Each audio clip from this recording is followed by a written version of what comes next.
Bom dia, meu nome é Dalvo. São 9h09 do dia 24 de março de 2015.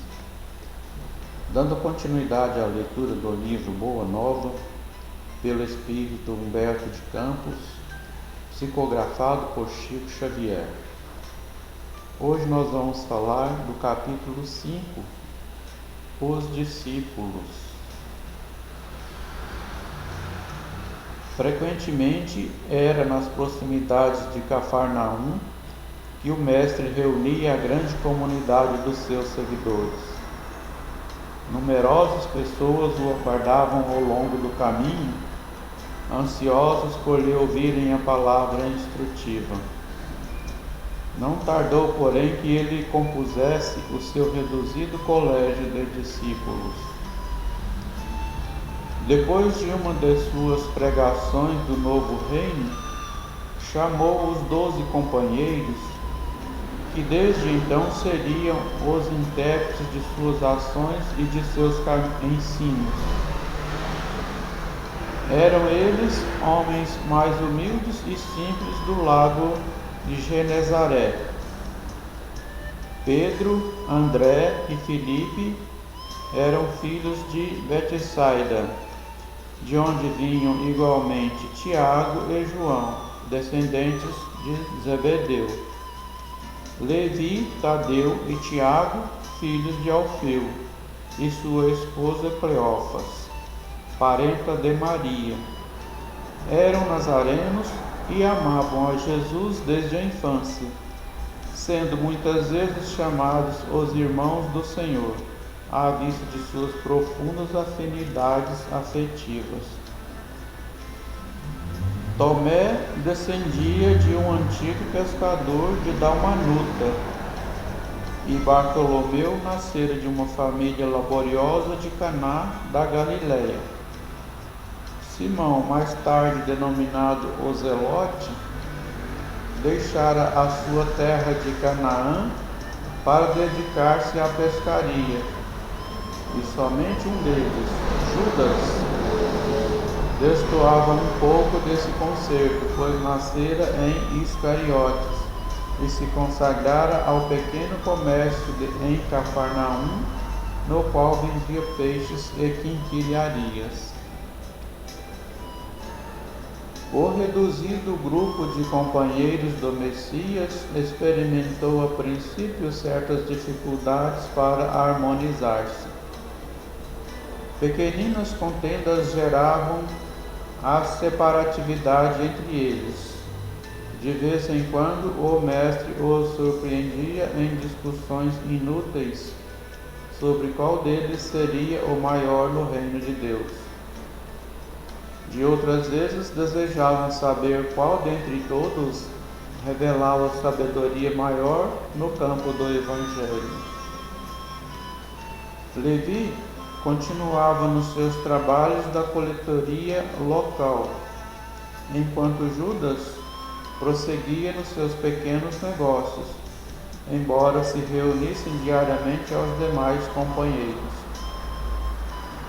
Os 10 outros viviam quase que constantemente com Jesus, junto às águas transparentes do Tiberíades, como se participassem de uma festa incessante de luz.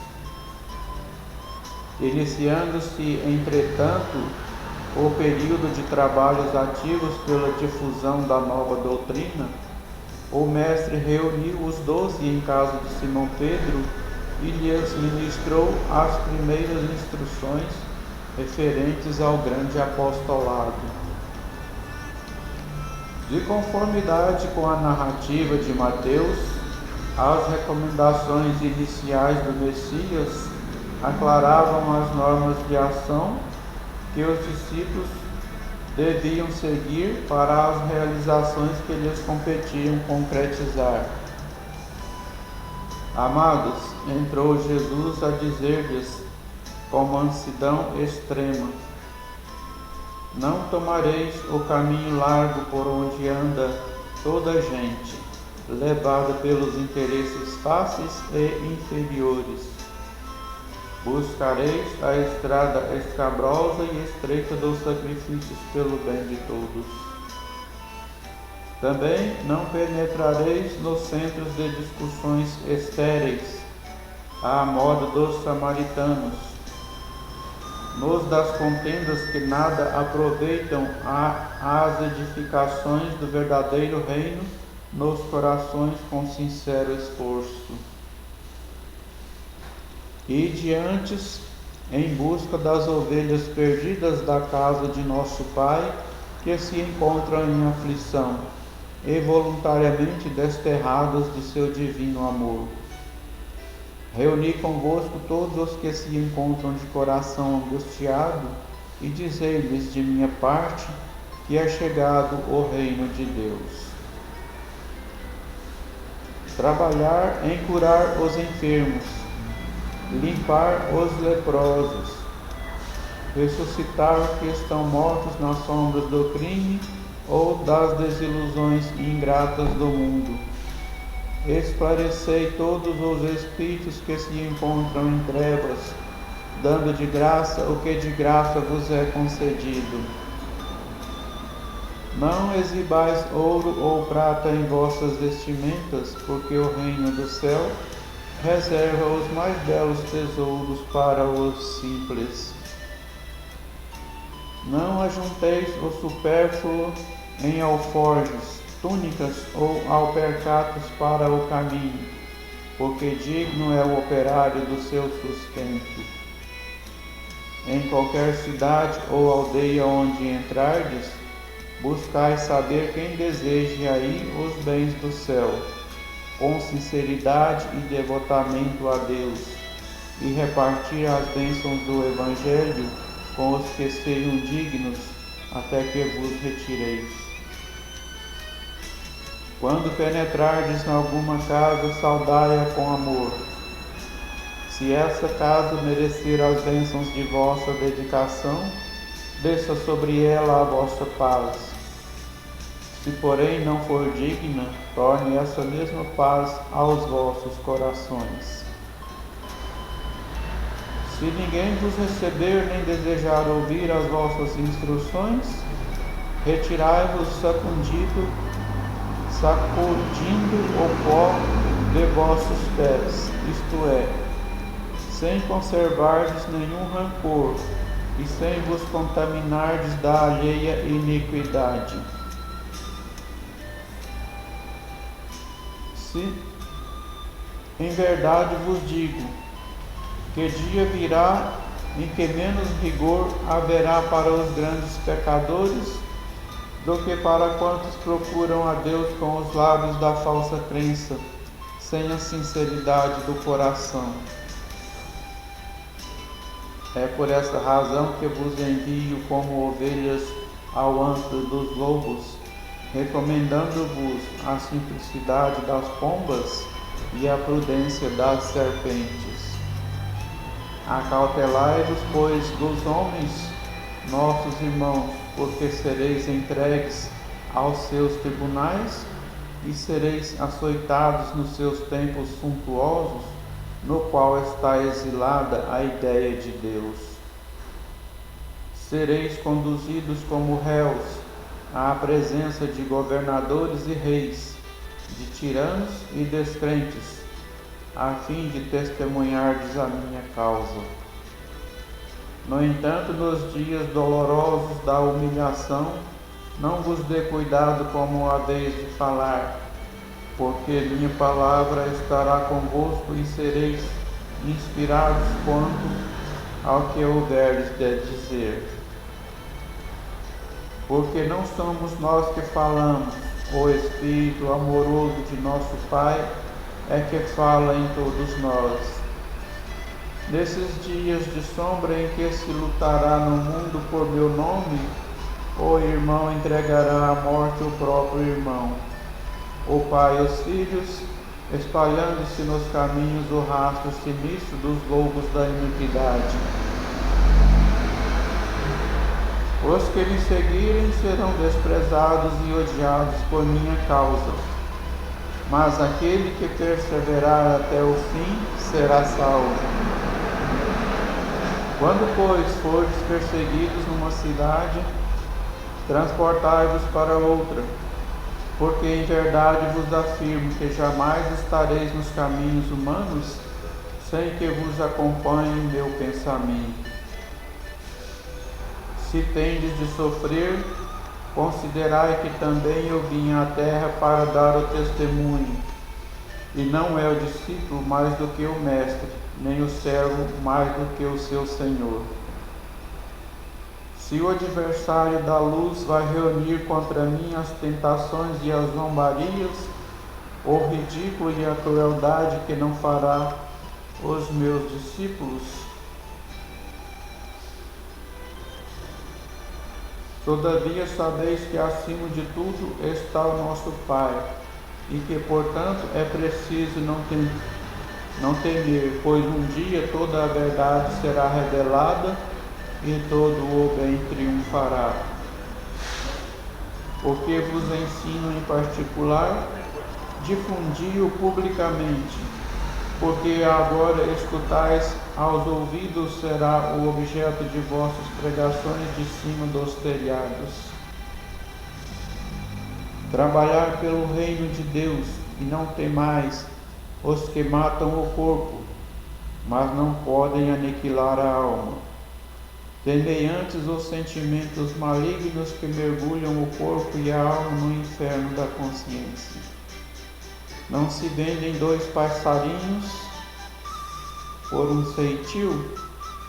Entretanto, nenhum deles cai dos seus ninhos sem a vontade de nosso Pai. Até mesmo os cabelos de nossas cabeças estão contados. Não temais, pois, porque o homem vale mais que muitos passarinhos. Empregai-vos no amor do Evangelho, e qualquer de vós que me confessar diante dos homens, eu o confessarei igualmente diante de meu Pai que está nos céus.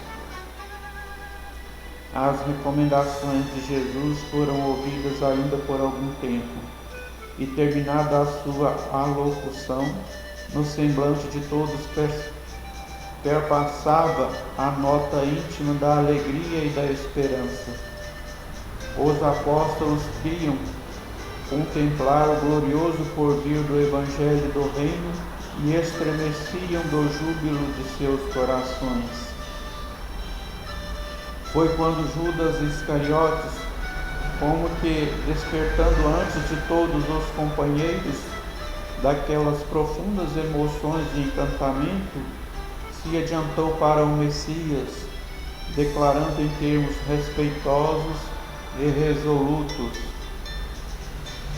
Senhor, os vossos planos são justos e preciosos. Entretanto, é razoável considerarmos que nada poderemos edificar sem a contribuição de algum dinheiro. Jesus contemplou-o serenamente e redarguiu: será que Deus precisou das riquezas precárias para construir as belezas do mundo? Em mãos que saibam dominá-lo, o dinheiro é um instrumento útil, mas nunca será tudo, porque acima dos tesouros perecíveis está o amor com os seus infinitos recursos. Em meio da surpresa geral, Jesus, depois de uma pausa, continuou: no entanto, Judas, embora eu não tenha qualquer moeda do mundo, não posso desprezar o primeiro alvitre dos que contribuirão comigo para a edificação do reino de meu Pai no espírito das criaturas.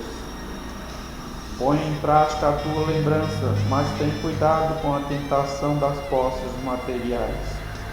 Organiza a tua bolsa de cooperação e guarda-a contigo. Nunca, porém, procures o que ultrapasse o necessário. Ali mesmo, pretextando a necessidade de incentivar os movimentos iniciais da grande causa, o filho de Iscariotes fez a primeira coleta entre os discípulos.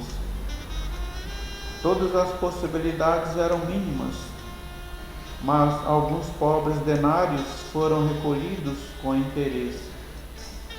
O mestre observava a execução daquela primeira providência com um sorriso cheio de apreensões, enquanto Judas guardava cuidadosamente o fruto modesto de sua lembrança material. Em seguida, apresentando a Jesus a bolsa minúscula que se perdia nas dobras de sua túnica, exclamou satisfeito: Senhor, a bolsa é pequenina, mas constitui o primeiro passo para que se possa realizar alguma coisa. Jesus fitou-o serenamente e retrucou em tom profético: Sim, Judas, a bolsa é pequenina, contudo permita Deus que nunca sucumbas ao seu peso. Amém.